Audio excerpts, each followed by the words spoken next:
What's up guys, and welcome back to Gladiators Tribe, and today is a super exciting day because on our playtest today is the brand new Tecnifibre TFight 300S, and these rackets, just the whole new TFight lineup of rackets, has been getting so many positive, but like almost too good to be true, incredibly, insanely good reviews from the influencers, like tennis influencers all around the internet, that if I wasn't so closely involved with Tecnifibre, I'd actually think that, you know, they paid them to say that they're so good. But nevertheless, the only way to find out if all of that hype is actually, as everyone says, is to give this racket a shot. Check out the specs.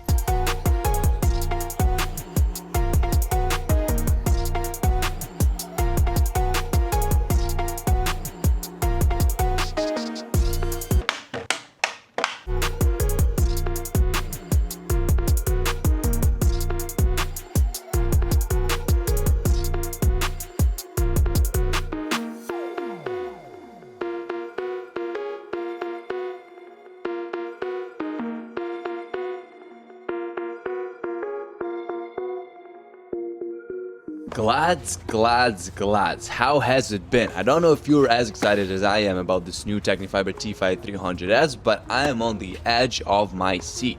I have reviewed the 305S version of the TFight last week. Check out the video up there in the corner after watching this one if you're interested, and I have to say that I absolutely loved it. In theory, this 300 version of the TFight should be a less perfect fit for me, or if you look at the specs, you could even say that this is destined to completely disappoint me. It has a 100-inch head, a 16x19 string pattern, plus it weighs 300 grams, which is literally 300 grams lighter than my spec of my Head Gravity Pro. However, that wasn't the case at all. Even though on paper it might look like a power-oriented racket, which I usually don't like because power-oriented rackets don't really fit my style of play, in reality it's a very tamed beast capable of some very precise and stable shots.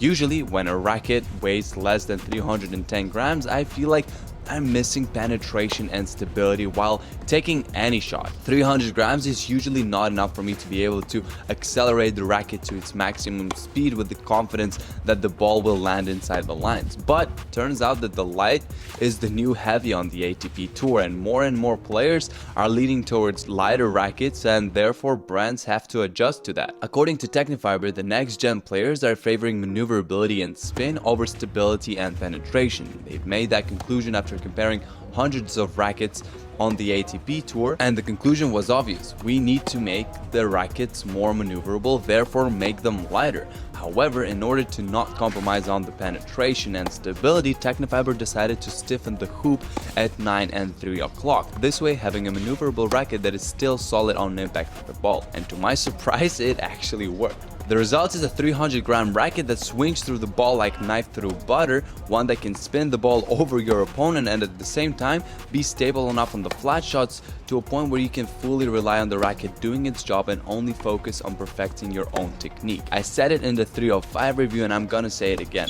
Well done, Tecnifibre. Now onto the shot-by-shot analysis. Forehands felt really good. The racket injected confidence into every forehand stroke, and it almost seemed like I could hit the forehand with the grip and the ball would still go inside. I also noticed that with this updated version of the TFights, it seemed to me like Tecnifibre is starting to develop its own signature feel. Just like Yonex has its very distinctive feel on impact in all of their rackets thanks to the isometric head, Tecnifibre seems to be having a similar touch to them. The combination of the weirdly shaped grip, which most people either love or hate, and the new tech that the French engineers are putting into these things is resulting in some very interesting feedback on contact with the ball that you feel only with these rackets. Let's not get too carried away though and talk about the backhand. Although the forehand is definitely the highlight with the 300S, so much so that I was actually trying my best to avoid hitting any backhands at all and kept hitting inside outs, I was still forced to hit a few backhands, which felt just fine. Unlike with other rackets with similar specs, I didn't miss any stability on impact.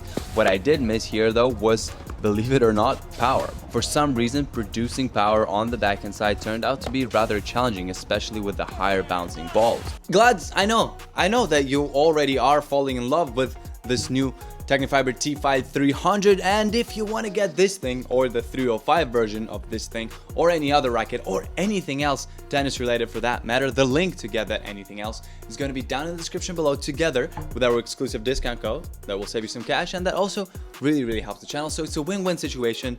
So as soon as you finish this video, if you want to get this racket, check out the link in the description. And yeah, now back to the review. So yeah, if I were buying this racket for myself, I would probably still add like 6 grams to it to make it just a little bit more lively in my hands. As for the volleys, this was a beauty, solid and maneuverable racket, perfect for doubles.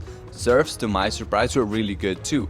Nothing too special on the kicks, just what you would expect from this head size and this string pattern, high bouncing kicks, but the first flats were quite surprising, powerful, well directed, and what's more important, very consistent. So what's the verdict on this racket then, and how does it compare to the 305 brother? Well, if you want a versatile and very maneuverable racket that you can fly around the court with, playing at the defense and the offense, go out to the net, do serves and volleys with, this is a perfect racket for that. Just like the 305 is as well. If you want a more control and feel oriented version, go for the 305, and if you're looking for a more forgiving and spin oriented frame, go for this 300S. That's it from me for today. Check out the grades, and I will see you glads in the next one. Bye-bye.